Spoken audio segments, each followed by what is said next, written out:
world is characterized by change and expansion of Greek culture across the peripheries of the Mediterranean and Near East world. The Diadochi of Alexander's kingdom pursued a top-down approach to the political and cultural integration of foreign Greek populations into established local communities on the peripheries of the Hellenistic world. One such ruler, Seleucus, who was in charge of the Seleucid kingdom, followed this approach of top-down cultural and political rule with the foundation of Seleucia, Antioch, Apamea, and Laodicea. The Seleucids' most successful phenomenon of Greek culture, though, occurred across Mesopotamia in grassroots, small-scale cultural integration on the level of the lower and middle classes between native Mesopotamian people and the newly settled Greek merchants. And this took place through artistic and ultimately cultural dialogue through terracotta figurines and the manipulation of production techniques, subject matter, styles, and context of these miniature terracotta figurines based on traditional Greek and Mesopotamian figurine practices. So, the main focus of my research was in Seleucid Uruk. There was a cache of artifacts found in 1991 from two tumuli at Freyhats and Nufegi, which is approximately 3 kilometers north of Uruk. So most of the assemblage that was found in domestic deposits and graves, and the assemblage contained 183 female figurines, as well as 20 figurine fragments, which were essentially just detached heads. These figurines serve as a mirror for Mesopotamian women's identity and role in society. As these figurines began to incorporate Greek style, dress, and deities, so too did Mesopotamian women begin to adopt a cultural identity of a hybrid of Mesopotamian and Greek beliefs and characteristics. Two main categories of figurine types were the Mesopotamian Sedu and Lamassu figurine types, which were basically, the Sedu was the benevolent male god that men would usually use as a protector god depicted in figurines, and the Lamassu was the female figurine type that women would use as their protector goddess. This contrasts with the Greek terracotta figurine type known as Tanagra Style, and they were called Tanagra because they showed the dynamic poses of standing young women dancing or moving.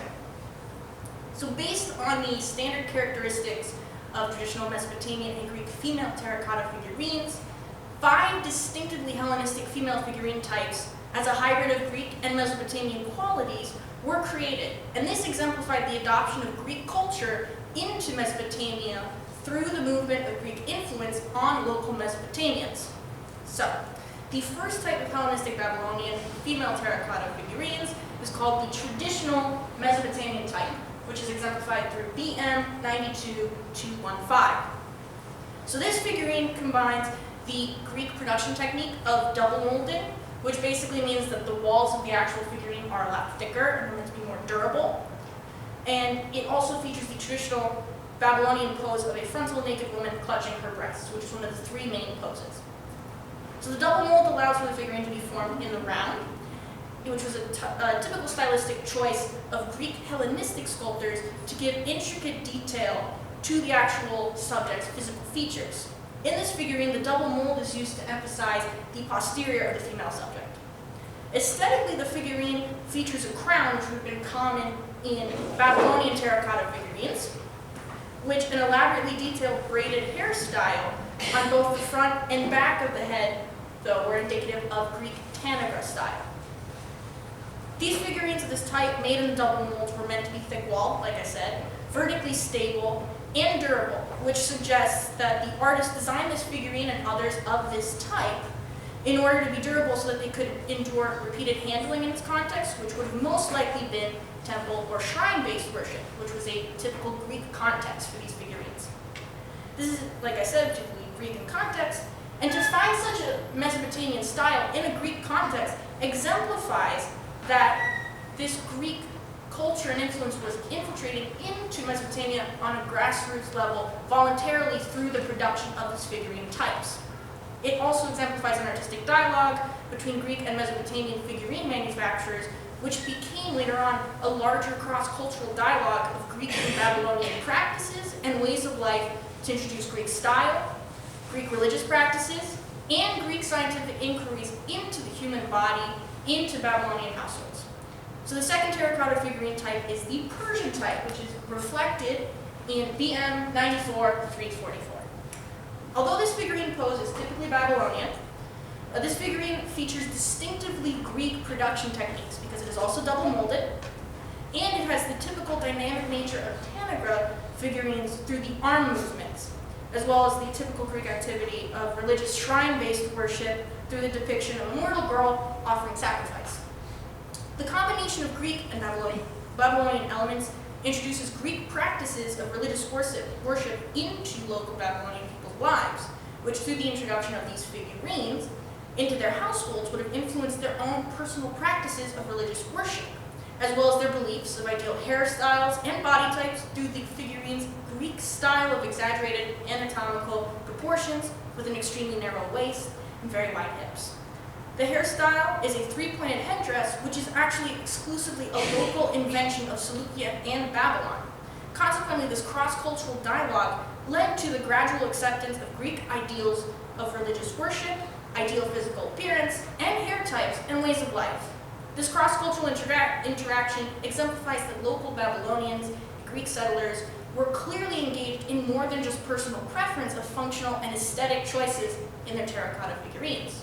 Rather, they are part of a process of creating new multicultural traditions and material culture that was specific to the Seleucid world that could never be achieved through top-down policies by Seleucus, but only through a dialogue between individuals of the lower statuses in Seleucid society who were on mutual footing and were both open to learn from each other. So the third type of female terracotta figurine is called the Western type because it contains many distinctive Greek Tanagra figurine traits. And an example of this type would be BM 1876. So to start, this figurine's pose is a combination of Babylonian and Greek styles, as it incorporates the Western contrapposto pose in addition to the arm position, which, with one of her hands held over her chest, is typically Mesopotamian in style. Aesthetically, the figurine is in a traditional Greek style, since she is heavily draped in fabric and has a low headdress over her hair, which is characteristic of Greek Tanagra figurines. Despite the heavy Greek influence, this figurine is made through single mold production, which was typically Mesopotamian in style, and incorporated predominantly, aside from its Greek appearance, subject matter, and context, found in a Mesopotamian context through a domestic location, which most terracotta figurines in the Mesopotamian style were found in personal shrines and domestic contexts like homes, which exemplifies that there was still a cross-cultural dialogue with local Mesopotamians through the use of Mesopotamian production techniques and style into typically Greek aspects of these figurines. Now, the fourth Hellenistic terracotta figurine type is called New Variation, and it's given this name to emphasize the variation in standard Greek poses and dress in new roles for these terracotta figurine types. So an example of this figurine would be BM 91-784. So this figurine is double molded with thick, durable walls and features that were aesthetic characteristics of the Greek Tanagra figurine, with its braided hair and clothing indicative of Greek style. This figurine would have also had a terracotta couch as an accessory for the female figurine to rest upon, and this pose is very reminiscent of Dionysus, a canonically Greek deity. This image of a reclining figure on a couch, one that was originally a male pose, is also very reminiscent of the symposium, which was a distinctively Greek practice of drinking and partying. In this figurine, this practice is transformed into the imagery of Hellenistic Seleucid female terracotta figurine art. As a result, this figurine's focus on Greek activity, hair and clothing style, and production technique, as well as the use of Greek deity in its subject, all found in a very Mesopotamian context, exemplified this influx of Greek religious beliefs and Greek style into traditional Mesopotamian practices of figurine production, and ultimately, once again, reinforces this cross-cultural interaction in a grassroots, lower status manner rather than top-down policies enforced by Seleucus. The final Hellenistic female terracotta figurine type is called the primitive type and is made up of women holding their babies. So while this type is not found in Uruk, an example of this figurine has been found in Borsippa and is exemplified in BM 5179, a mother and her child. This figurine follows the traditional Babylonian lamassu pose of a naked frontal woman standing with her arms raised to hold her child. which was one of the four main stances of these Lamassu figurines. This figurine also follows standard Mesopotamian production techniques because it's single molded. Nevertheless, this figurine also features an elaborate braided hairstyle, which is indicative of the Greek Tanagra figurine types, and adds more dynamic movement to the figurine with intricate detail rather than just being frozen in stance. This figurine and others of its type are found in domestic context, which is a traditionally Mesopotamian context for these figurines. Thus, the Greek style and dynamic movement of BM 5179, placed in a particularly Mesopotamian context, leads women to see these figurines as mirrors of themselves. These figurines reflect them as mothers and as caretakers. These figurines would therefore enforce the belief that it is their priority to raise their children. The women would have also observed the figurine's Greek hairstyle, and they would have begun to adopt Greek elements of dress and hair from the figurine. Furthermore, there were other female terracotta figurine caches found in Seleucia on the Tigris and Nippur, which exemplified that this cross-cultural integration of Mesopotamian and Greek qualities was not just an isolated event in Seleucid Uruk, but it's also indicative of a broader movement across the Seleucid kingdom. And this is especially evident in terracotta figurines that focus on Greek theatricality and artistic subject matter to further promote Greek ways of life into Mesopotamian possessors of these figurines. The first instance of this would be KM 15632. This is a terracotta figurine that depicts a male performer who's dancing and he's holding a nondescript musical instrument. So most terracotta figurines found in Seleucia on the Tigris, such as this figurine, depict Greek activities which helped local Mesopotamians integrate Greek values and customs into their daily routine. In fact, most of these Greek activities are associated with the Greek god Apollo, and this is due to the fact that Apollo was the dynastic god of the Seleucid kingdom. Seleucid established a theater to Apollo, and he established many cities in relation to his patron god. So in this way, these figurines reflect new religious worship and adopting new forms of veneration of new religious objects.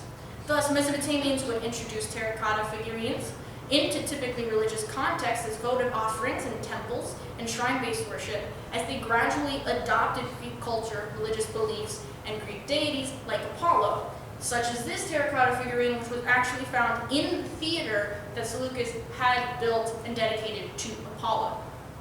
As the god of music and creator of the lyre, it's evident that the subject matter of this figurine is meant not only to reinforce the omnipresence of Apollo in the Seleucid kingdom, but also reveal to local Mesopotamians who had not interacted with the Greeks or their style or their religious beliefs into these Greek activities. Specifically, this figurine not only uses the double mold technique of production, but it showcases the distinctively Greek activity of music playing. His appearance through the mix of Greek and Mesopotamian qualities, with a wreath on his head that would have been common to Greek tradition, and the typical Mesopotamian beard, as well as his clothing being neither Greek or Mesopotamian style, all exemplify this mix of Greek, Mesopotamian, and new cultural influences coming together into these figurines. This neutral appearance allowed the owner to envision himself as a performer, and the string that connects the figurine's movable legs would have actually encouraged the owner to choreograph their own musical performance with a dance with these figurines. Figurines of this style were either toys to represent real-life Hellenistic musical and acting troupes that would perform in places where these figurines would be made, such as the theater Seleucus built, or ritual objects to increase Mesopotamian worship for the Greek god Apollo, and to reinforce the link between Apollo and the royal family. This cross-cultural dialogue not only led to the integration of Greek dress, appearance, and activities associated with Apollo's divine realm, but it also created an interactive nature in which the figurine encouraged the user to experiment and adopt performing, and by extension encourage them to adopt aspects of Greek identity. So there's also the category of figurines that depicted military work, such as the soldier in cavalry. So these figurines are typically Greek in production. They're made with double molded techniques to be durable because they were often found in domestic contexts, and usually they'd be used by children to play with. Or they were found in votive contexts in the graves of children and men, which would suggest that the people who had these terracotta figurines in their graves actually did some form of military service. This figurine was actually found between two graves buried under the floor of a residential space. So these figurines are predominantly Greek in style, as horse riders, in this case especially, is wearing the camlus, which was a typical Greek attire, or there are instances of these figurines integrating the Mesopotamian skirted tunic. This figurine has a round shield, and his right fist is close to his thigh, which would have reinforced a hybrid of Mesopotamian and Greek elements through the combination of military garments and styles. As the rider in this scene, it would have depicted a rider coming off his horse, and there's actually a hole in his right hand, which would have been used that you could put a stick there, and it could be a weapon, and children could actually play with it like it was a toy soldier. So, for men who were buried with these figurines, like I said, as votive offerings, it would have indicated their personal service in the military, and they were physical embodiments of apotrophaic protection, much like the Mesopotamian Sedu figurines in pre-Hellenistic times. They could have also represented a protector god while these men were off in service for the military. The miniature nature of the battle in these figurines would have given men an illusion to power over the conflicts that ravaged the Seleucid kingdom during the Hellenistic age. With the continuous state of war in Hellenistic Seleucia, the minuscule scale of the battle and the minuscule scale of the figurines, as well as the lack of consequences for the battles that would have been held with these figurines, became a form of solace for people and communities plagued by conflict. Moreover, the adoption of Greek customs and identities by local Mesopotamians in the lower echelons of the Seleucid political hierarchy is also evident in the terracotta assemblage of Seleucid Nippur. Now, the Nippur collection contains a large portion of figurines of couples embracing. One notable one is PM 9450, couple in love. Now, it's a very awkward union of the two faces. It's meant to show their union, and it's actually quite a trend in these figurines.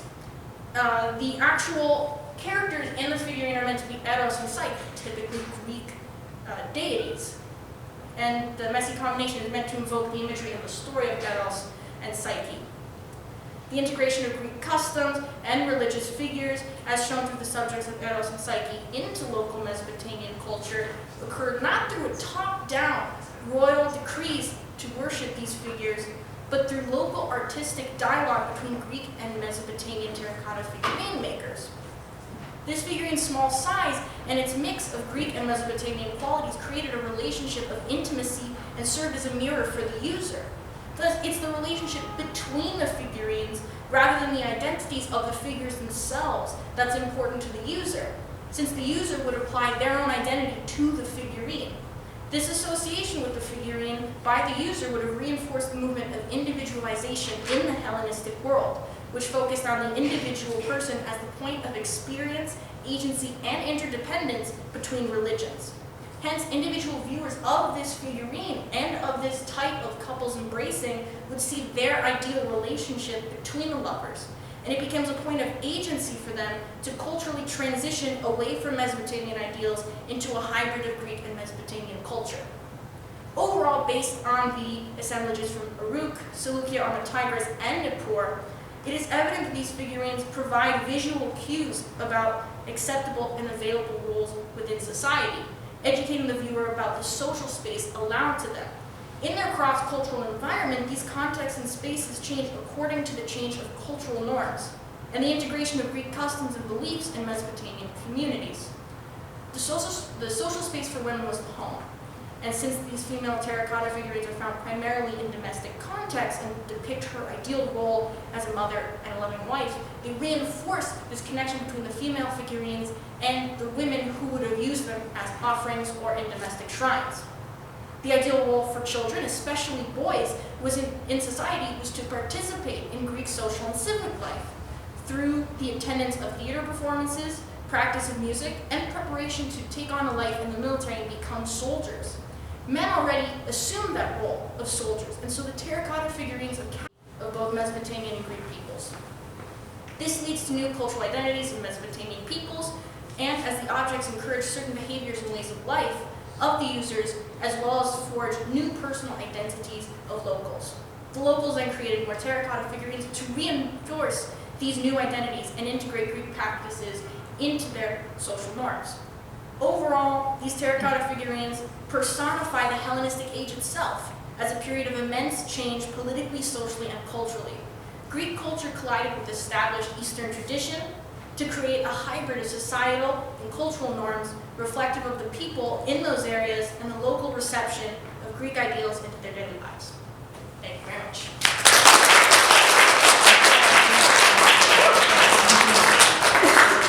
Any questions? Mickey? So I think at one point, also thank you, very good talk. But I think at one point you were talking about how they took the very distinctly male activities like symposium analogy, they adopted it into a feminine identity with the terracotta figures. I was wondering if you had any comments about that kind of cross or any other examples of that.